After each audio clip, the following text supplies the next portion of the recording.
Israel နဲ့ Iran လက်ရှိဖြစ်နေတဲ့အခြေအနေစစ်ပွဲတွေနဲ့ပတ်သက်ပြီးတော့မှတက်တက်ကဘာစစ်ကြီးဖြစ်နိုင်လားလို့မင်းနေတဲ့သူတွေကိုကျွန်တော်ပြောပြပေးမယ်ဒါမဖြစ်နိုင်ဘူးလုံးဝကိုမဖြစ်နိုင်တဲ့အရာဖြစ်ပါတယ်ဒါပေမဲ့လို့တက်တက်ကဘာစစ်ကြီးမဖြစ်နိုင်ပေမဲ့တက်တက်ကဘာစစ်အတွက်တော့နိုင်ငံတိုင်းနိုင်ငံကြီးတိုင်းကပြင်ဆင်နေတယ်ဒါမှမဟုတ်ကျွန်တော်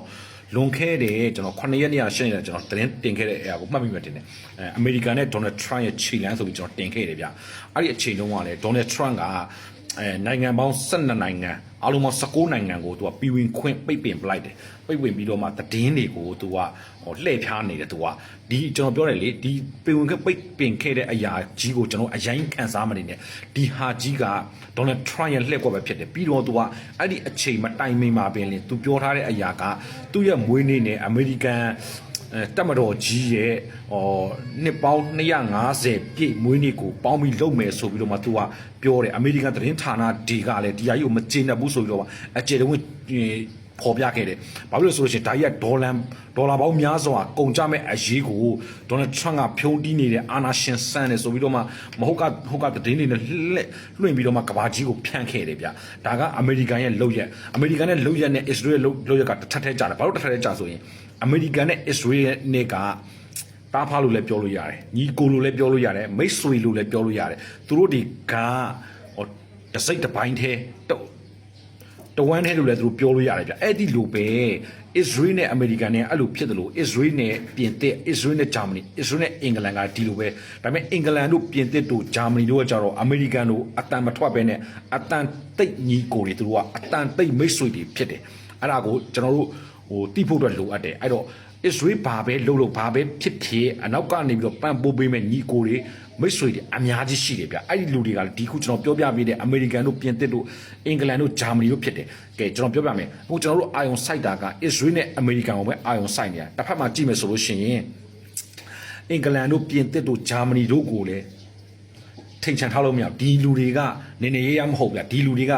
ဒုတိယကမ္ဘာစစ်နဲ့ပထမကမ္ဘာစစ်ကိုဥဆောင်ခဲ့တဲ့သူတွေဗျဒီလူတွေကလည်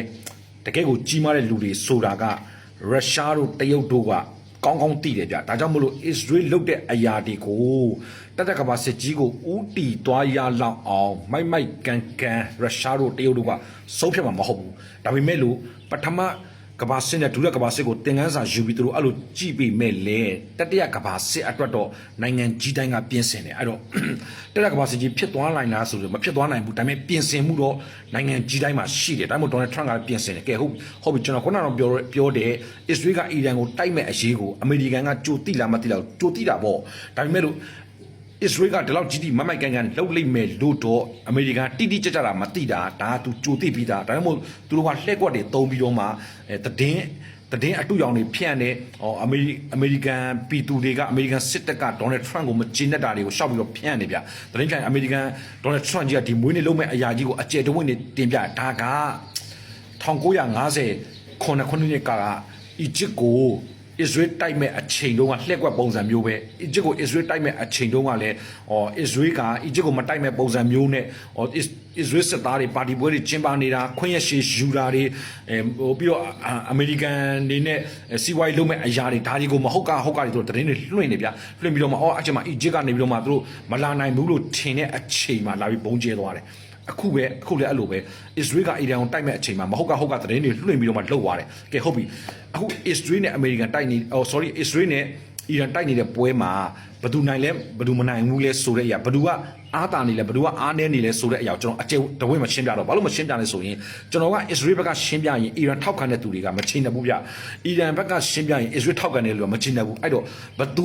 နိုင်နေလဲဘယ်သူရှုံးလဲဆိုကိုယ့်ကိုသတင်းကြည့်ဗျဘာဖြစ်လို့ဒီလိုပြောရလဲဆိုရင်ကျွန်တော်သတင်းတွေကိုဝင်ပြီးလေ့လာတဲ့အခါမှာမှန်တယ်အီရန် lobby တွေပြောတဲ့စကားကအီရန်နေ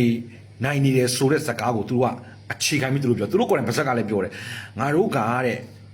စ္စရေး lobby တွေပြောတဲ့စကားကိုဝင်ကြည့်တဲ့အခါမှာသူတို့ကသတင်းအမှားတွေလွှင့်နေတယ်အီရန် lobby တွေပြောတဲ့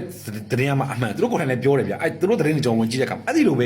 အစ္စရေး lobby တွေဖက်ကလူတွေပြောတဲ့ဟာလဲအီရန် lobby တွေပြောတဲ့စကားအမှားသူတို့ပြောတယ်ဗျအဲ့တော့ဘသူမှားတယ်မှန်တယ်ဆိုတာတော့ကိုထောက်ခံတဲ့ lobby တွေဟာပဲကိုဝင်ပြီးတော့မှကြည့်ဗျကျွန်တော်အဲ့ဒါတွေကျွန်တော်မပြောဘူးဗျဘသူဘက်ကအားတာနေတယ်ဘသူဘက်ကအားယုတ်နေတယ်ဆိုတဲ့အရာကတော့ကိုယ့်အောင်ကြည့်ဒါကျွန်တော်ပြောချင်တဲ့အရာကတော့တက်ကဘာစစ်ကြီးကိုဦးတီနိုင်လားဆိုတဲ့အရာကိုပဲကျွန်တော်ပြောချင်တယ်ကဲကျွန်တော်ပြောမယ်အခုမလေးရှားဝန်ကြီးချုပ်ပဲဖြစ်ဗျ အစ္စလာမစ်နိုင်ငံတွေဗျာထားပါတော့အစ္စလာမစ်နိုင်ငံတွေကအခုလိုဖြစ်တဲ့အခါမှာအီရန်ဘက်ကထောက်ခံတယ်ပဲပြောတာဒါပေမဲ့ပံ့ပိုးမှုမရှိဘူးဗျဒါကအီရန်ရဲ့အားနည်းချက်ပဲဒါကျွန်တော်ပြောတာအီရန်ရှုံးတယ်လို့ကျွန်တော်ပြောတာမဟုတ်ဘူးเนาะဒါအားနည်းချက်ကိုကျွန်တော်ပြောပြတာတစ်ဖက်မှာကြည့်မယ်ဆိုရင်အစ္စရေးဘက်ကိုကြည့်မယ်ဆိုလို့ရှိရင်လေအစ္စရေးဘက်ကနေပြီးတော့မှဝင်ကူမယ်လို့ပြောတဲ့နိုင်ငံတွေကအခုချိန်ထိရေရတော့မရှိသေးဘူးဒါပေမဲ့လို့အစ္စရေးကိုအရှုံးထဲတော့ဆွဲသွင်းမှာမဟုတ်ဘူးဘာလို့လဲဆိုသူတို့အစ္စရေးကိုအရှုံးနဲ့ဆွဲသွင်းရင်အားတဲ့ကဘာကိုထိန်းချုပ်ဖို့အတွက်အမေရိကန်တို့အင်္ဂလန်တို့ကသူတို့ရဲ့အားနည်းချက်ဖြစ်သွားလိမ့်မယ်ဒါကြောင့်အစ္စရေးဘက်ကသူတို့ကတော့ရှိနေတယ်လို့ကျွန်တော်မြင်နေဗျာဒါကျွန်တော်အဲ့လိုပြောလို့အီရန်ထောက်ခံတဲ့သူတွေကျွန်တော်စိတ်မဆိုးနဲ့ဒါအဖြစ်မှန်ကိုကျွန်တော်ပြောပြပေးတာအခုလေပိုင်နက်ကိုပဲကြည့်လိုက်လေပိုင်နက်ကိုအစ္စရေးကတာနေတယ်ဗျာဒါပေမဲ့လို့အီရန်ဘက်ကိုကြည့်မယ်ဆိုလို့ချင်းအီရန်ဘက်ကလည်းရေကုန်ရေခမ်းတိုက်လာနိုင်တယ်အီရန်မှာလည်းကြီးမားတဲ့လက်နက်တွေရှိတယ်ထုတ်တာမသုံးသေးတာကြီးမားဒါပေမဲ့ဒီလိုပုံစံမျိုးဆိုရင်ဒီတရက်နှစ်ရက်အတွင်းမှာထုတ်သုံးလာနိုင်တယ်ဒါပေမဲ့လို့ရုရှားတို့တရုတ်တို့ဝင်လာနိုင်လားဆိုရင်မဝင်လာနိုင်ဘူးဘာလို့အဲ့လိုပြောရလဲဆို G7 အစည်းအဝေးသူတို့ဒီလိုတိုက်စတိုက်ကတဲ့ကိုက G7 အစည်းအဝေးရှိတယ်ဗျအဲ့ G7 အစည်းအဝေးမှာတရုတ်တို့ရုရှားတို့ပါတယ်အမေရိကန်ပါတယ်ဒါပေမဲ့သူတို့အဲ့ချိန်မှာပါနေသူတို့အဲ့ချိန်အစည်းအဝေးလုပ်နေတဲ့အချိန်မှာဒီစစ်ပွဲကြီးကဖြစ်တယ်အဲ့ချိန်မှာသူတို့ခေါင်းချင်းဆိုင်ပြီးလောက်ပြီဗျအဲ့တော့ဒီစစ်ပွဲကြီးကကြီးကြီးမားမားတော့ဖြစ်လာနိုင်တယ်ဒါမျိုးနှစ်နိုင်ငံနဲ့ဖြစ်မဲ့စစ်ပွဲဖြစ်တယ်အမေရိကန်တို့အင်္ဂလန်တို့ပြင်သစ်တို့ဂျာမနီတို့ကူညီမယ်ဆိုလို့ရှိရင်လည်းဒရုန်းတွေလက်နက်တွေလောက်ပဲကူညီပေးနိုင်တယ်လူအင်အားတော့ကူညီပေးမှာမဟုတ်ဘူးဘာလို့ဆိုလို့ရှိရင်မြေပြင်အင်အားဝင်ချင်မှဝင်မှာကျွန်တော်ဟုတ်တဲ့နဲ့ကျွန်တော်ပြောသလိုပေါ့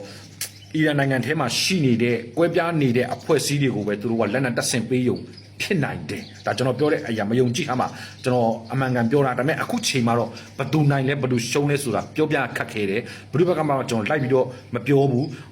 အစ္စရေးကလေပိုင်နက်ကိုသူ့ရဲ့လေရင်တွေကြီးစိုးထားတယ်လို့ပြောပေမဲ့လေအီရန်ပြစ်တဲ့လက်နက်တွေကလည်းအစ္စရေးနိုင်ငံကိုတော်တော်ထိတယ်နော်အဲ့ဒါကိုလည်းသတိထားဖို့လည်းလိုတယ်ဒီချိန်မှာအီရန်ကလည်းဘယ်သူမှဂရုမစိုက်ဘူးသူချနေတာဒါလည်းအီရန်ရဲ့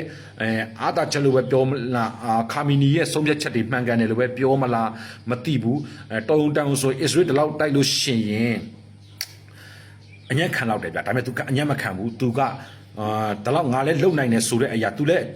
အစ္စရေးကလည်းကြိုတင်ပြင်ဆင်တယ်လို့အီရန်ကလည်းအစ္စရေးတို့တိုက်လာရင်သူတို့ဘယ်လိုပြန်တိုက်မယ်ဆိုလဲကြိုတင်ပြင်ဆင်မှုတွေရှိထားတယ်ဗျအဲ့တော့ဘဒုဘက်ကတာတယ်ဘဒုဘက်ကမတာဘူးလို့ပြောလို့မရဘူးအခုချိန်မှာသတင်းတွေကအတူရောင်တွေတချို့သတင်းတွေဆိုလို့ရှိရင် AI တွေနဲ့လုပ်ပြီးထုတ်လွှင့်တဲ့သတင်းတွေရှိတယ်ဒါတွေကတတိချက်စရာတချို့ lobby တွေလွှင့်တဲ့အရာကိုကျွန်တော်ဝင်ကြည့်တဲ့အခါမှာ AI နဲ့လုပ်တယ်အဲ့ဒါကိုမသိနားမလည်ပဲနဲ့ဝင်ထောက်ခံတဲ့လူတွေသိနေချီအောင်ရှိတယ်ဒါမှမဟုတ်လူတွေကအုံတော့ကတခါကျရင်ကိုထောက်ခံတဲ့လူတွေကိုထောက်ခံတဲ့ဖက်ကနေပြီးတော့မှအားတာတယ်လို့ AI တွေနဲ့လုပ်ရင်တော့မှပျော်နေတဲ့အမျိုးအစားတွေရှိတယ်ဗျအဲ့တော့ကျွန်တော်ဘာမှမပြောချင်ဘူးအဲ့တော့ကျွန်တော်ပြောချင်တဲ့အဓိကကဘာလဲတက်ကဘာစီကြီးဖြစ်လာနိုင်လားမေးလို့ရှိရင်မဖြစ်လာနိုင်သေးဘူးလို့ကျွန်တော်ပြောချင်ပါတယ်ကျဲကဲဆက်လက်ပြီးတော့ကျွန်တော်တင်ဆက်ပေးသွားပါအောင်မယ်ကျွန်တော် page လေးကို like and follower လေးလုပ်ပေးကြပါအောင်လို့ပြောချင်ပါတယ်ဗျာ